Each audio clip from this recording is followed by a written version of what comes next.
One, two, three, four. Satu jalur, sejuta info. Assalamualaikum warahmatullahi wabarakatuh. Kembali lagi kita berjumpa di podcast Jalur Info. Satu jalur, sejuta info. Kali ini kita akan berbincang-bincang dengan Bapak Profesor Dr. Judariksawan SHMH. Beliau adalah Guru Besar Fakultas Hukum Universitas Hasanuddin.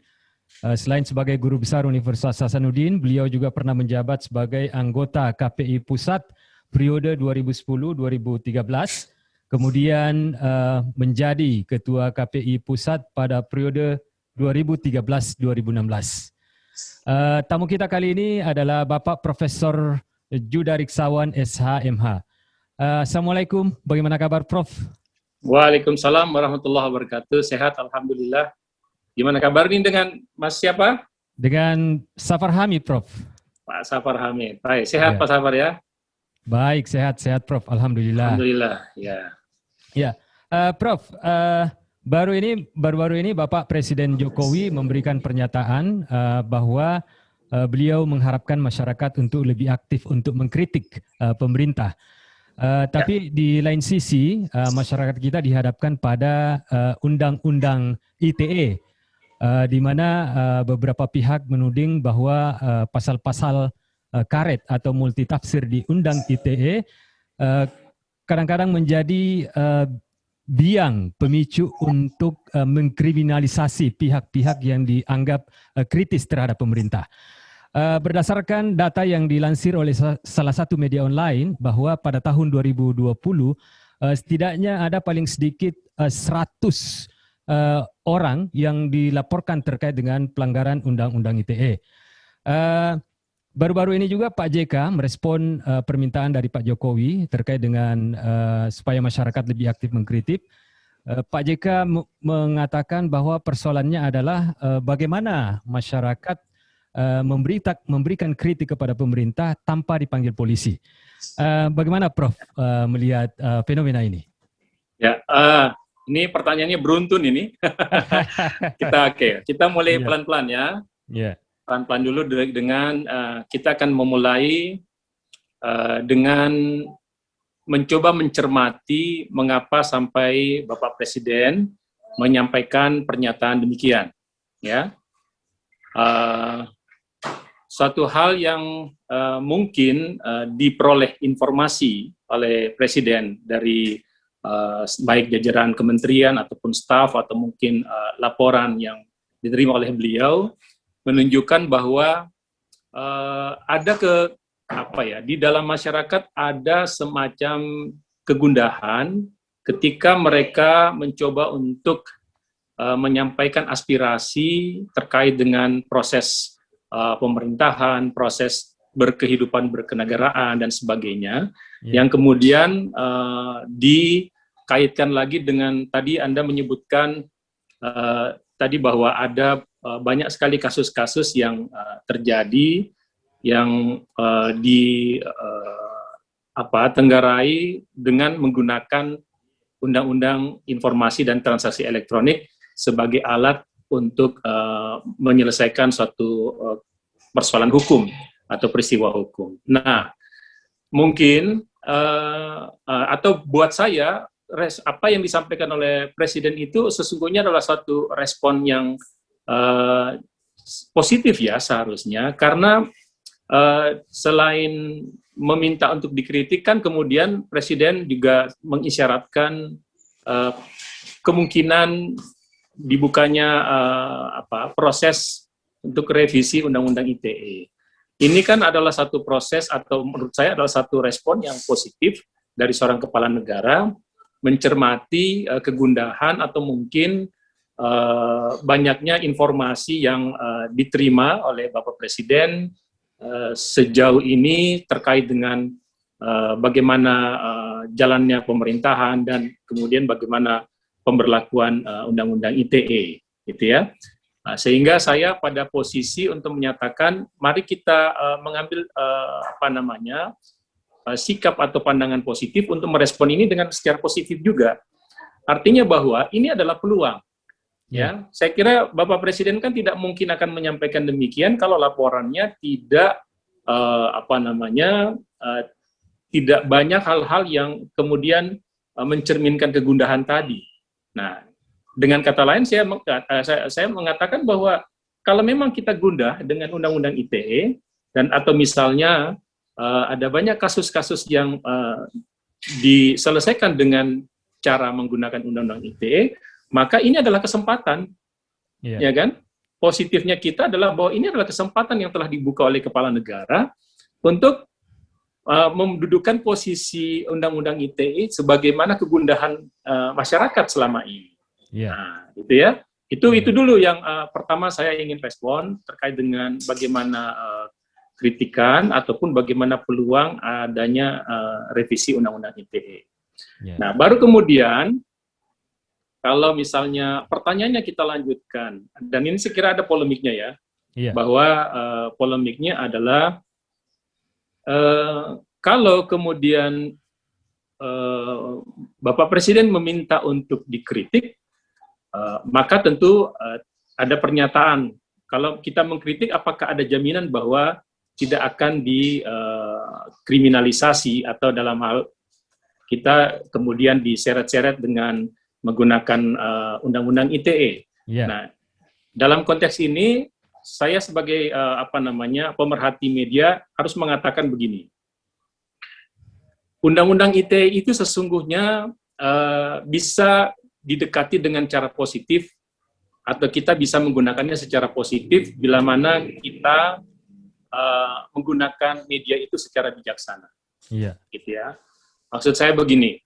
Bijaksana dalam hal apa? Dalam hal kita menggunakan atau berperilaku secara beretika di dalam menggunakan media. Ya, jadi ada etika komunikasi, ada etika berperilaku di media. Walaupun memang etika itu sekali lagi mungkin kita tidak mendapatkan semacam suatu hukum positifnya. Nah, kalau kita boleh saya katakan itulah kekurangan hari ini, gitu ya. Nah, jadi kalau misalnya mengkritik adalah sesuatu yang dibolehkan dan memang itu harus dilakukan, gitu ya. Jadi kalau pemerintah melakukan suatu kekeliruan atau ada satu kebijakan yang mungkin tidak sesuai dengan peraturan perundang-undangan, ya saya kira setiap warga negara punya hak untuk melakukan kritikan. Nah, tetapi tentu di sini adalah kritik itu seperti apa, gitu. Ya, kritik itu kan bukan mengata-ngatai pribadi seseorang. Kritik itu tidak menggunakan kata-kata yang kemudian berisi fitnah atau hoax. Ya, saya kasih contoh misalnya, ada pembangunan jalan, terus pembangunan jalan itu ternyata tidak memenuhi harapan masyarakat. Nah, masyarakat tentu bisa mengkritik dengan mengatakan masyarakat itu sebenarnya butuh jalannya yang seperti ini. Ada fakta yang dalam masyarakat yang diinginkan, gitu ya. Ada fakta kebutuhan masyarakat. Tapi kemudian yang dibangun adalah jalan yang berbeda. Nah, pemerintah dalam konteks ini kan tentu harus tidak boleh menganggap ini sebagai suatu pencemaran nama baik. Enggak, karena kebutuhan itulah yang dirasakan oleh masyarakat. Nah, di situ ya. Terus yang berikutnya adalah bahwa kalaupun kita mengkritik, tentu di dalam kritikan itu menggunakan sopan santun dalam penggunaan bahasa atau diksi. Saya kira ini mengajarkan kita bagaimana cara kita berkomunikasi secara secara bijaksana dan menunjukkan martabat kita sebagai seorang manusia, saya kira. Satu hal yang mungkin dilupakan, dan ini seringkali saya sampaikan dalam ruang-ruang kelas. Media atau media sosial itu kan adalah sesuatu yang sifatnya publik. Gitu ya. Kita menggunakan media sosial itu sesungguhnya kita sedang berada di ruang publik. Kita tidak berada dalam ruang akun pribadi yang hanya kita saja yang bisa menikmati, hanya kita saja yang menontonnya, melihatnya, mendengarnya. Tapi ketika kita masuk dalam sosial media, maka sesungguhnya kita seolah-olah berada dalam ruang publik yang banyak orang di dalamnya, gitu ya. Ya, misalnya dalam suatu ruang publik itu misalnya apakah itu sekolah atau ruang publik pasar dan sebagainya, itu kan ruang publik semua. Ya, kita kalau masuk di sosial media itu seolah-olah seharusnya kita menganalogikan kita sedang berada di ruang publik itu. Iya, iya, iya. Dan seringkali kita lupa, kita bikin akun sosial media seolah-olah, ya ini kan akun saya, ini kan HP saya, ya terserah saya mau ngomong apa. Ya, itu keliru juga menurut saya, gitu kan. Sehingga diksinya akan terserah kita, padahal coba bayangkan kalau misalnya Anda berada di sekolah, Anda berada di ruang publik yang secara tatap muka dengan orang, apakah berani menggunakan atau memang pantas menggunakan diksi-diksi yang menghina seperti munculnya atau seringnya kita temukan di sosial media. Tentu saja kan ini satu hal yang tidak sama, padahal seharusnya menurut saya analoginya harus disamakan gitu, karena sosial media adalah ruang publik juga. Gitu, Mas. Ya. Prof, baru-baru ini Bapak Presiden seperti disebutkan tadi membuka wacana untuk melakukan revisi Undang-Undang ITE. Tapi di lain sisi ada juga beberapa pihak yang menyarankan bahwa mungkin sebaiknya Bapak Presiden atau pihak kepolisian membuat sebuah pedoman interpretasi terhadap pasal-pasal karet Undang-Undang ITE. Ini kira-kira sebaiknya bagaimana ini, Prof? Ya. Pertama begini, Undang-Undang ITE itu sesungguhnya hanya merupakan suatu rambu, ya, suatu pagar agar kita di dalam menggunakan media itu mempunyai aturan main, gitu ya. Namun sayang memang aturan main itu memiliki orang menggunakan istilah pasal karet. Kenapa dia disebut sebagai pasal karet? Karena interpretasi atau penafsiran terhadap istilah atau norma yang diatur dalam pasal tersebut itu bisa ditafsirkan oleh masing-masing orang sesuai dengan kepentingannya. Gitu ya.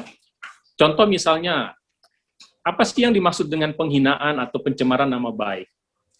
Adakah indikator yang jelas untuk menunjukkan bahwa ini adalah suatu bentuk penghinaan? Itu akan masing-masing punya interpretasi. Ya, kalau misalnya saya panggil Mas Sapar dengan sebutan yang berbeda, apakah Mas Sapar kemudian tersinggung atau tidak? Ya tergantung Mas Sapar juga, gitu kan? Nah, kalau Anda mengatakan saya seperti apa, ya tergantung juga kepada saya. Jadi penafsirannya akan berbeda-beda antara yang memiliki kepentingan atau yang yang terlibat dalam hal tersebut.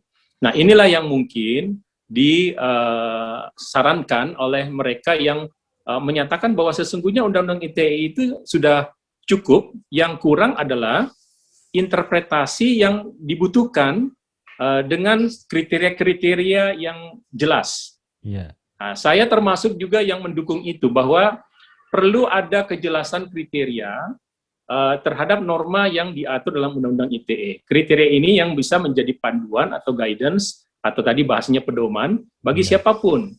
Jadi jangan hanya kepada aparat kepolisian atau aparat penegak hukum lainnya atau pemerintah dibuatkan guidance, tapi guidance itu juga harusnya muncul sebagai suatu norma di dalam Undang-Undang ITE, dan itulah peluang dalam revisi itu kan. Nah, guidance itu juga harus memandu masyarakat untuk bisa memilah dan memilih mana diksi atau mana hal yang merupakan sesuatu yang tidak pantas dilakukan di media sosial atau di internet, atau mana yang seharusnya dia lakukan. Nah, sehingga nanti kemudian ketika terjadi konflik ataupun peristiwa hukum terkait dengan itu tidak serta-merta timbul karena adanya friksi terhadap penafsiran. Bukan karena kepentingan golongan tertentu atau kepentingan politik tertentu, atau mungkin ada keinginan untuk misalnya mencederai nama baik seseorang dan sebagainya, gitu ya. Nah, sekarang kan tidak ada panduan seperti itu bagi masyarakat. Jadi jangankan aparat kepolisian, masyarakat sendiri pun kita menjadi ragu-ragu kalau misalnya mau, kenapa tadi ada bahasa diksi bagaimana caranya mengkritik supaya tidak ditangkap, gitu kan? Itu karena tidak ada, karena adanya keraguan-raguan kita, karena tidak ada petunjuk yang jelas tentang kriteria mana yang boleh dan mana yang tidak. Ketika saya menyatakan bahwa ini biasalah, gitu ya. Apalagi kalau kita kaitkan dengan suatu suatu kebiasaan dalam sebuah kultur yang dimana dia berbicara dengan dengan bahasa yang gaul, yang mungkin saling mengejek isinya, tetapi sesungguhnya tidak mengejek, itu kan kemudian kalau dia munculkan melalui sosial media, itu menjadi sesuatu yang bisa ditafsirkan berbeda sama orang yang membaca, mendengar, melihat. Nah, seperti itu. Itu yang mungkin saya bisa tanggapi terkait dengan adanya keinginan untuk membuat pedoman, gitu ya. Ya, selain daripada Undang-Undang ITE, belakangan beberapa tokoh nasional juga mengeluhkan terkait dengan aktivitas pasar. Ya, seperti misalnya Bapak Kiwik Kianggi sempat mengungkapkan bahwa dia lebih cenderung takut untuk menyampaikan kritik di masa sekarang ini dibandingkan dengan masa sebelumnya, karena ada aktivitas pasar yang lebih cenderung untuk membahas pribadi orang yang mengkritik dibandingkan membahas terkait dengan esensi kebijakan yang didiskusikan di media sosial. Bagaimana Prof melihat hal ini? Ya, memang fenomena buzzer ini menjadi fenomena dalam kerangka politik ya, terutama munculnya pada masa-masa kampanye yang kita dengarkan atau yang kita pernah diskusikan dengan beberapa teman. Fenomena buzzer ini memang menjadi satu fenomena yang perlu dicermati secara bijaksana dalam kerangka Undang-Undang ITE misalnya. Apa yang dikatakan oleh tadi istilah Anda menceritakan hal-hal yang buruk dari seseorang ya, atau dalam istilah netizen itu doxing gitu ya. Ya, doxing. Jadi kalau kita berseberangan terus kemudian tim buzzer melakukan doxing terhadap pribadi seseorang. Kalau kriteria dalam Undang-Undang ITE itu sangat jelas gitu ya. Perilaku doxing itu kan juga sesungguhnya merupakan suatu perilaku yang bisa kita dekati dengan Undang-Undang ITE, gitu kan ya. Nah, sehingga penanganannya juga harus sesuai dengan hukum dan sesuai dengan kriteria yang ada. Nah, hanya saja kan memang dalam kondisi saat sekarang ini, ketika perilaku doxing itu dilakukan, itu kemudian yang anonimus atau akun-akun anonim itu kan menjadi sulit dilacak. Nah, sekarang pertanyaan atau mekanismenya adalah bagaimana jalur atau bagaimana sarana hukum yang bisa dilakukan oleh masyarakat jika didoxing oleh seseorang atau sebuah akun. Apa solusinya? Apakah tetap juga harus melaporkan kepada kepolisian karena ini merupakan satu tindak pidana? Itu kan akan panjang atau repot gitu. Misalnya gini. Mungkin sudah saatnya melihat fenomena ini, sudah saatnya mungkin pemerintah juga memikirkan tentang akun-akun anonimus yang bisa didekati dengan pendekatan aturan main di dalam internet ini, gitu ya. Sehingga akun-akun anonimus ini juga bisa dipertanggungjawabkan bila mana memang apa yang menjadi cuitan ataupun yang disebarkan melalui media elektronik itu juga bisa tersentuh oleh aturan main gitu. Itu sih kalau tanggapan saya. Tapi dengan catatan begini, kalau memang buzzer itu memang menjadi sesuatu yang faktual gitu ya, dan menurut pendapat sebagian besar orang itu ada gitu ya, dan bahkan ada data-data yang katanya bisa mereka perlihatkan, seharusnya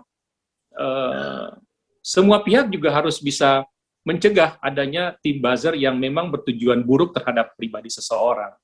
Karena begini, kalau ada seseorang yang kemudian bukan mengoperasikan, tapi bahasanya kalau ada seseorang yang mengetahui ada atau ingin mencederai orang lain, nama baik orang lain, atau ingin menjegal lawan politiknya, terus kemudian dengan maksud untuk itu terus menggunakan tim buzzer, ya tentu saja ini suatu niat yang sudah bertentangan dengan hakikat kita bermedia gitu kan. Karena media itu kan seharusnya adalah net neutrality, atau media itu netral tergantung dari orang yang menggunakannya, sehingga tujuan dari penggunaan media itu kan seharusnya untuk bertujuan baik, tujuannya untuk bermanfaat, penggunaannya harus bijaksana. Itu kan nilai-nilai luhur untuk bermedia gitu. Jadi media itu kan bukan untuk sarana kejahatan, walaupun memang ada juga orang yang menggunakannya. Dan Iya. ketika orang itu menggunakan untuk sarana kejahatan, ya seharusnya pelakunya bisa diproses secara hukum gitu. Iya. Iya. Nah, tinggal kemudian perlu memang sekali lagi karakter atau kriteria yang khusus yang kita perjelas sejauh mana misalnya seperti misalnya gini, kalau saya kasih contohkan dalam konteks pers gitu ya. Iya. Pers itu kan juga punya punya hak untuk menyampaikan informasi, tetapi informasi kan tentu harus faktual, benar adanya, gitu kan? Terus kemudian bisa dipertanggungjawabkan. Nah, terus kalau misalnya dia dari seseorang yang bermaksud untuk memang mencederai orang lain dengan data-data yang membuat suatu pihak tertentu merasa tercemarkan, ya saya kira itu kan adalah sudah ada niat buruk di dalam penggunaan media, gitu ya. Jadi tidak lagi bermaksud untuk menggunakan media secara bijaksana. Nah, saya kira itu harus ada aturannya dan itu harus bisa menjadi salah satu kriteria yang mungkin bisa dipikirkan kalau kita ingin merevisi Undang-Undang ITE seperti. Jadi fenomena-fenomena ini yang mari kita kumpulkan. Saya begini, ketika ada yang menanyakan pada saya, tempo hari juga ada wawancara dengan koran, saya mengatakan begini. Untuk revisi Undang-Undang ITE, kita perlu satu kajian komprehensif, gitu ya. Kita perlu kajian komprehensif dalam arti bahwa mari kita membuat sebuah studi terkait dengan persoalan ini. Studi itu misalnya, apakah benar persoalan yang kita hadapi hari ini adalah persoalan substansi normanya? Iya, iya. Ya kan? Nah, sejauh mana substansi norma ini kemudian menjadi akar masalah dari fenomena yang ada, sehingga menimbulkan keinginan semua pihak untuk melakukan revisi, termasuk Presiden juga sudah mengisyaratkan gitu ya untuk meninjau atau melakukan revisi itu. Nah, apakah benar substansinya? Iya. Ya kan? Nah, karena kalau misalnya ukuran substansinya tentu kita harus pertimbangkan. Kalau misalnya bahasa sederhananya begini, dengan substansi yang ada sekarang saja, gitu ya, itu kita masih menemukan banyak sekali persoalan di media gitu. Iya, iya, iya. Ya kan, banyak sekali orang yang kemudian menggunakan media dengan menyebarkan hoax, menyebarkan doxing dan sebagainya. Iya, iya. Nah, bayangkan kalau substansi itu terus kemudian diubah dengan pendekatan yang lebih halus. Iya. Ya, Ya kan? Prof, ini kan banyak kasus-kasus faktual juga yang kita temukan terkait dengan jurnalistik ini. Beberapa kasus belakangan ini ada beberapa produk-produk jurnalistik yang dipidanakan, walaupun seharusnya menggunakan undang-undang pers. Ini bagaimana ini, Prof? Ya. Nah, ini juga termasuk salah satu masalah gitu, masalah yang harus dipecahkan terkait dengan kriteria-kriteria tadi. Tetapi sebentar, sebelum saya ke sana ke pers itu, tadi saya ingin lanjutkan dulu tentang studi itu. Jadi saya lihat ada dua dimensinya, gitu ya. Yang pertama adalah apakah memang substansinya bermasalah. Yang kedua, apakah penegakannya yang bermasalah. Ya kan? Penegakan ini ya kita bicaralah tentang bagaimana orang-orang menggunakan Undang-Undang ITE untuk menyerang pelawan politiknya dan sebagainya, atau bagaimana Undang-Undang ITE digunakan oleh aparatur penegak hukum misalnya. Nah, itu dianalisis semuanya, terus kemudian kita akan mencari satu rumusan bahwa sesungguhnya akar masalah kita itu terjadi pada sisi yang mana. Dan kalaupun kedua-duanya berarti harus kedua-duanya diperbaiki. Ini kan tidak ada studi tentang itu sekarang. Kalaupun ada mungkin parsial, ada kelompok tertentu yang mempelajari, ada kelompok tertentu yang sudah menyampaikan argumentasi atau hasil studinya. Tetapi revisinya memang mungkin tidak tercapai. Nah, saya bilang tadi, inilah peluangnya, gitu ya. Ada peluang untuk ke sana, maka peluang itu harus ditangkap secara positif oleh siapapun, terutama mereka pihak yang ingin menggunakan atau ingin menyempurnakan bahwa media inilah sesuatu yang sangat bermanfaat bagi kemaslahatan manusia. Gitu. Media ini sesuatu yang sangat mendorong pertumbuhan ekonomi, pertumbuhan sesuatu yang bermanfaat dibandingkan misalnya kita gunakan untuk hal-hal yang sangat tidak produktif, gitu ya. Ini peluangnya. Nah, kalau tadi kasus yang jurnalistik itu, ya itu mungkin bagian salah satu dari akar masalah pada penegakan misalnya, gitu kan? Kalau kita berbicara tentang undang-undang pers, maka kan seharusnya dia didekati dengan undang-undang pers. Nah, namun saya harus melihat kasus itu seperti apa. Jadi kita pendekatannya kalau dalam konteks jurnalistik harus lihat secara kasuistik. Jangan-jangan terus kemudian misalnya gini, ada media online yang mendeklarasikan dirinya sebagai media online. Tetapi sesungguhnya dalam proses media online-nya tidak menjalankan prinsip-prinsip jurnalistik dengan benar juga. Iya, etika jurnalistik kan? Ya, etika jurnalistiknya tidak benar, ataupun juga mungkin mereka tidak sesuai dengan undang-undang pers sebagaimana arahan dari Dewan Pers. Nah, bukankah Dewan Pers itu kan sudah punya pedoman media siber gitu kan? Bahkan sudah meminta untuk media online itu ikut melaporkan keberadaannya kepada Dewan Pers, bukan minta izin ya, karena izin tidak ada ya, sekedar daftar gitu ya, bahwa saya adalah media pers. Itu fungsinya apa? Fungsinya adalah bahwa kalau terjadi sengketa pers melalui media online, maka aparat penegak hukum, kepolisian akan berkoordinasi terlebih dahulu dengan Dewan Pers untuk kemudian mempersoalkan atau menangani kasus itu. Kan sudah ada MOU antara Dewan Pers dengan Kapolri, dengan polisian. Ya kan? Jadi pendekatannya adalah pendekatan hukum pers. Apakah sudah melalui proses hak jawab, atau hak koreksi, atau terus kemudian sudahkah dimediasi oleh Dewan Pers, dan seterusnya. Sampai kemudian apakah rekomendasi Dewan Pers itu nanti akhirnya memang harus kembali ke criminal justice system melalui penegakan hukum pidana. Seperti itu kan mekanismenya. Tetapi mari kita lihat apakah dalam proses belakangan ini jalur-jalur seperti itu sudah dilakukan atau tidak. Sehingga sekali lagi studi ini ingin memotret dua dimensi substansi dan dimensi penegakan hukum. Begitu, Mas Abang. Ya, Prof, ini sudah tidak terasa kita sudah lebih dari 30 menit ini, Prof. Ya, cukup panjang kita ya. Ya, cukup panjang, Prof. Terima kasih banyak waktunya, Prof. Baik, sama-sama Mas Afar. Sukses untuk Anda ya. Iya, siap, Prof. Ya, pemirsa, demikianlah diskusi singkat kita dengan Bapak Profesor Judariksawan SHMH, Guru Besar Fakultas Hukum Universitas Hasanuddin. Semoga bermanfaat untuk kita semua. Assalamualaikum warahmatullahi wabarakatuh.